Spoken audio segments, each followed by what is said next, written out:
Hi! Within this section, we're going to discuss how we can create a backdoor so that we can get an access to the target device, that is a phone or a tablet, so that we can discover their files, discover their folders, get full access of the target device, like opening their webcam or camera and accessing their private information. And this is very achievable using Kali Linux, and we're going to see how we can do it with details. However, there is also another issue that we might want to consider before we start.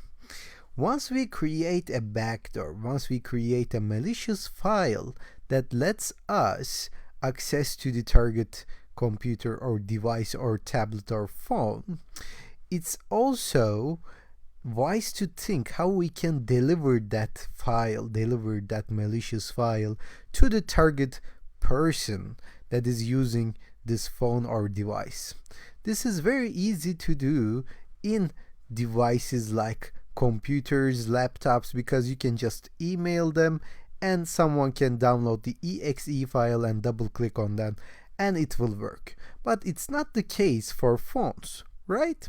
So if you're using iOS, for example, then I believe you won't remember any time that you downloaded something from the internet and just double clicked on it and played it. Why? Because we use App Store to install applications on iOS devices like iPhone or iPad, right? So there is an official App Store and we download the applications from here. So suppose that we manage to create a backdoor, a Trojan or a malicious file for iOS. So how are we going to deliver this? So maybe you are curious about this stuff and you found out about a way to install these files to your iPhone. But most of the users, like 99% of the users, won't even know that, and even if they knew, they would get suspicious and they won't install your file. So we can upload it to the App Store, right? So they can download it from the App Store. Yeah, it's not possible actually, because Apple checks every App Store application before they release it. So when you develop an application for Apple, you upload it to the App Store and you wait for something like 2 to 3 business days, because they review your application and they look if you have anything malicious in that application.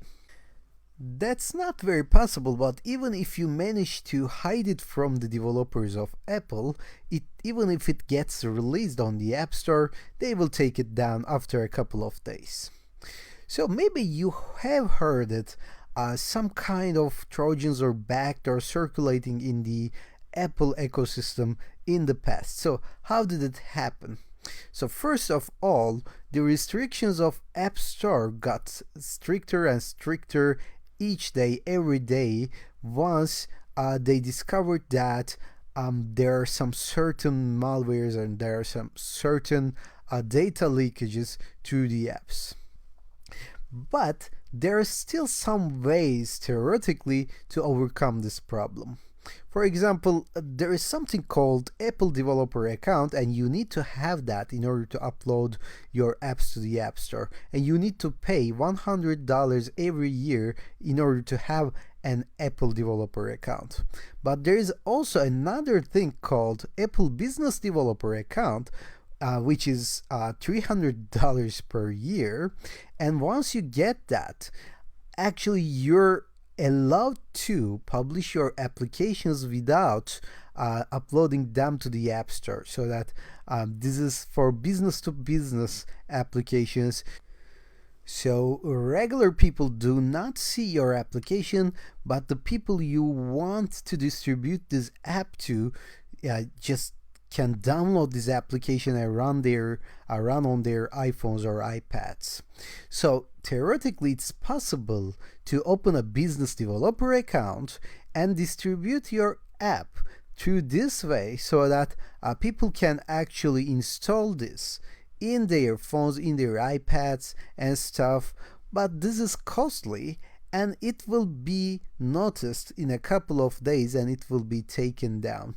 So I believe in the past year a Russian hacker group managed to do this with exactly the business developer account, and they got noticed in a couple of days and they got taken down, but maybe they had reached their target, I don't know.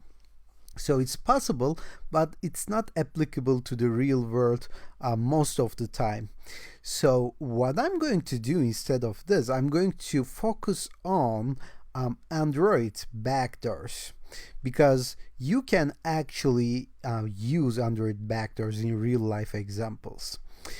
Because even if we have Google Play like this, even if we have Google Play to download the applications as an official app store on Android devices, we also have other services, other ways of downloading applications and installing them on your Android phones as well. So even if we know about creating iOS backdoors, we won't even use them in real life. But if you know how to create backdoors for Android in a perfect way, then you will be able to practice it, of course, within legal boundaries in real life as well. So that is the reason why we're going to do this. So of course Google Play is a way of distributing your app as well, but it will get noticed and taken down eventually. So what we're going to focus on instead, creating our backdoors and distributing them via emails or WhatsApp or any other measures, because the users of Android can actually click on the APK that is the final product of an Android development and run it on their own iPhones, or not iPhones, Samsungs or any other Android phones or tablets. All they had to do is actually allow the unknown sources to be installed their phones, and once they click on this APK file, the phone will ask them if they want to install this or not, or if they want to allow this or not. If they allow it, it will be installed. And luckily, most of the Android users actually allow this because they want to download the other files, other sources, just not depend on only the Google Play. So this is an advantage for us. So if you're going to test this on your own Android phone or Android tablet, make sure you open these unknown sources as well from the settings, and I'm going to show you how to do that during the lectures as well, don't worry. Okay, and the reason that we're going to start with this is to practice the Kali Linux a little bit, learn about Android terms a little bit, so that we can move on to the real thing where we learn about programming and reverse engineering, the app manipulation and everything. So if you have experience on this APK files or kind of creating backdoors for Android before, just be patient with me. After the section we're gonna get so much real. So make sure you run your Kali Linux and meet me in the next lecture.